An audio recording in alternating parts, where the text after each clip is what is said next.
Assalamualaikum warahmatullahi wabarakatuh. Waalaikumsalam warahmatullahi wabarakatuh. Selamat pagi adik-adik semuanya. Apa kabar adik-adik hari ini? Sehat.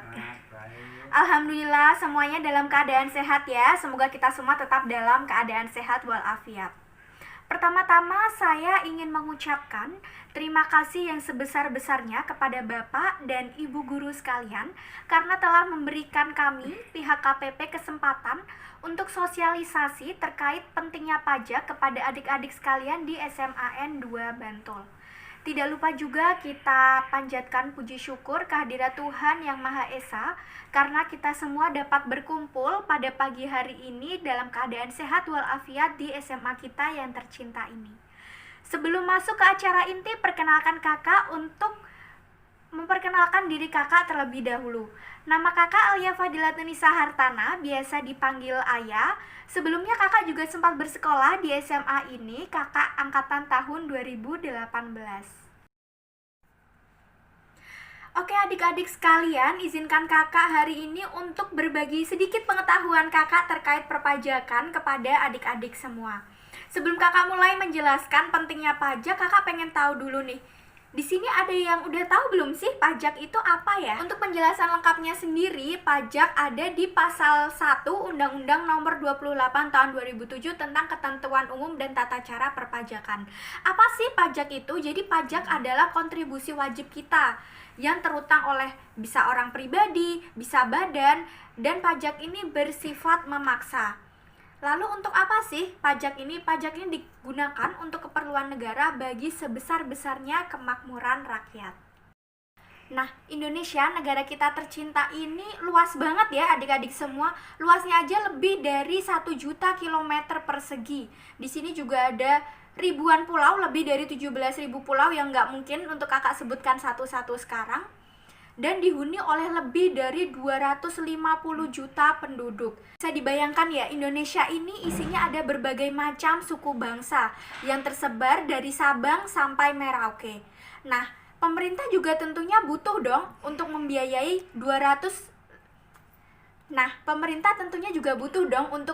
keperluan bagi lebih dari 250 juta penduduk tersebut. Nah, bagaimana caranya pemerintah untuk mendanai itu? Nah, intinya pajak ada di antara kita semua. Selayaknya kita semua, negara Indonesia ini juga punya cita-cita loh. Pasti kalian juga udah sering dengar cita-cita bangsa Indonesia itu apa. Tiap kali kalian upacara hari Senin pasti kan dibacain tuh Undang-Undang Dasar Negara Republik Indonesia tahun 1945.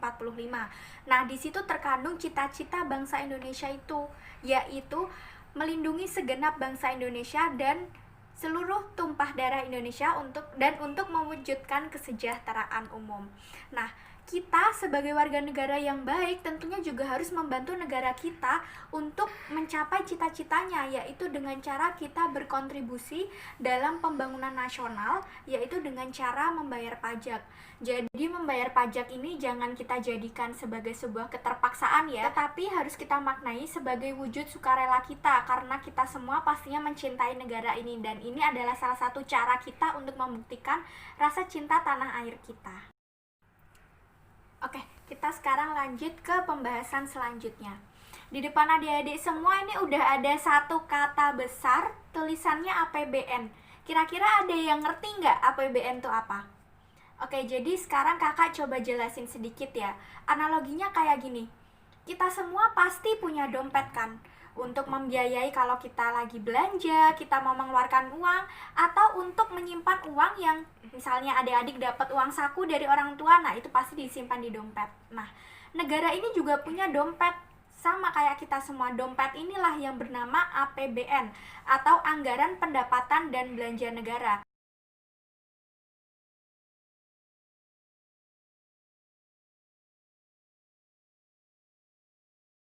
Nah, sekarang kita mau bedah nih, APBN tuh isinya apa aja sih? Nah, sekarang kakak coba jelaskan ya. Jadi APBN ini seperti yang kakak bilang tadi, terdiri dari pendapatan dan belanja negara. Pendapatan negara ini sendiri terdiri dari beberapa hal ya. Pertama, penerimaan dari pajak, kemudian penerimaan dari hibah, penerimaan dari pabean dan cukai, dan penerimaan negara bukan pajak. Nah, pendapatan negara kita pada tahun ini mencapai 2.233,2 triliun. Keren banget ya, itu uang yang banyak banget. Dan perlu yang kalian tahu lagi, 84% dari 2.233,2 triliun itu berasal dari uang pajak yang kita bayar. Keren banget kan, dari kalian membayar pajak, kalian bisa berkontribusi sebanyak itu untuk negara. Lalu untuk terkait belanja negara, untuk apa aja sih uang negara itu? Jadi uang negara ini dipakai untuk pembangunan infrastruktur seperti yang tadi sudah kakak jelaskan, dan juga untuk pendidikan yang penting banget. Terutama untuk pendidikan adik-adik sekalian ini semuanya dibiayai oleh pajak. Belanja negara pada tahun 2020 ini sebesar 2.540 triliun dan 492 triliunnya digunakan untuk anggaran pendidikan adik-adik sekalian ini, atau sebesar 20% sesuai dengan pasal 31 Undang-Undang Dasar Negara Republik Indonesia tahun 1945. Banyak loh hal-hal kecil yang bisa kalian lakuin untuk negara kita walaupun kalian belum bisa membayar pajak. Contohnya pertama adalah belajar dengan baik. Nah, maka dari itu adik-adik sekalian harus sadar kalau uang pendidikan kalian itu dari pemerintah, sehingga kalian harus memanfaatkan waktu belajar kalian di sekolah sebaik-baiknya. Lalu yang kedua, kalian bisa belajar untuk selalu berperilaku jujur. Lalu yang ketiga, adik-adik sekalian bisa mulai meningkatkan jiwa wirausahanya. Adik-adik sekalian, jangan pernah mendekati narkoba. Narkoba itu merusak kita semua ya adik-adik. Lalu yang terakhir nih, kakak mau ingatkan, mungkin ini hal yang sepele tapi sering banget dilupain, yaitu jangan melakukan vandalisme. Nah, di slide ini udah ada tulisan nih, generasi milenial sama dengan generasi emas. Maksudnya apa sih? Jadi adik-adik semua yang duduk di hadapan kakak ini adalah generasi milenial yang akan menjadi generasi emas untuk Indonesia. Sekitar 25 tahun lagi, yaitu di tahun 2045, adik-adik sekalian ini yang akan berada di usia produktif sehingga akan menjadi generasi emas untuk Indonesia. Tadi kan kita udah ngomongin nih tentang cita-cita bangsa Indonesia. Kita semua yang ada di sini juga tentunya punya cita-cita sendiri-sendiri ya, pengen jadi apa. Nantinya pas kalian sudah dewasa, sudah mulai bekerja, apapun cita-cita kalian itu akan menjadi generasi emas yang menyumbangkan sebagian dari hasil pekerjaannya kepada pemerintah melalui APBN tadi. Maksudnya gimana sih, Kak? Semisal nih kalian ada yang bercita-cita mau jadi polisi, mau jadi dokter, mau jadi guru, mau jadi pegawai pajak mungkin, atau mau jadi tentara, dan masih banyak lagi. Pajak ini tentang berbagi. Jadi nanti di saat kalian sudah bekerja menjadi profesi-profesi mungkin seperti yang sudah kakak sebutkan tadi, kalian akan dipotong penghasilannya oleh negara untuk dimasukkan ke APBN dan untuk membiayai keperluan-keperluan seperti yang sudah kakak jelaskan di awal tadi. Nah, untuk menutup perjumpaan kita kali ini, kakak punya quotes yang bagus nih dari Ibu Menteri Keuangan kita, Ibu Sri Mulyani, yaitu beasiswa ini dari hasil pajak Indonesia yang kita kumpulkan serupiah demi serupiah dengan susah payah, bukan uang yang datang dari langit, tapi dengan senang hati kita berikan ke anak-anak Indonesia yang punya cita-cita dan ambisi membangun Indonesia ke depan. Ini membuktikan bahwa negara ini sangat amat menunggu kontribusi aktif kalian.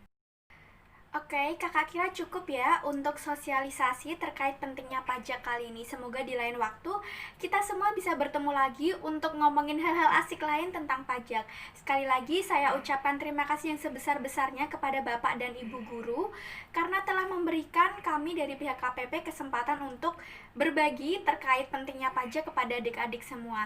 Saya Alia Fadila Tunisa Hartana memohon maaf jika selama penyampaian tadi banyak salah kata atau kesalahan lain yang saya perbuat. Terima kasih atas perhatiannya adik-adik semua. Assalamualaikum warahmatullahi wabarakatuh.